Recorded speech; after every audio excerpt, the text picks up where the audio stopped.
સુબોધિનીજીનું પાઠ. હવે જ્યારે ભગવાન જન્મ લે છે ત્યારે ભક્તો પણ જન્મ લે છે. એ વાતનું નિરાકરણ એ છે કે આવા ભક્તો જ્યારે જન્મ લે છે ત્યારે તેઓ પરમ આનંદને પામે છે અને આ તેમની ભક્તિનું સર્વોત્તમ ફળ છે. ઠાકોરજી જન્મ લે ને હારવાર આપણને લઈ આવે, જન્મ આપે. હવે આવા તો જેને નસીબ હોય એને મળે. પ્રભુએ સારસ્વત કલ્પમાં પ્રાગટ્ય લીધું.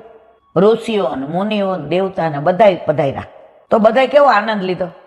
સાધારણ ભક્તો કે ભગવાનના સેવકોને દૂષણ પડતી પ્રાપ્ત થાય એ વાતનું ઉદાહરણ આપે છે કે જડ ભરતે ઉગ્ર ભક્તિ કરી હોવા છતાં એને પુનર્જન્મ લેવો પડ્યો. જડ ભરત તો કેવી ભક્તિ હતી, પણ દુસંગ લાગ્યો, હરણનો સંગ લાગી ગયો. આસક્તિ શેમાં થઈ? હરણમાં. તો બીજો જન્મ શું કર્યો? હરણનો થયો.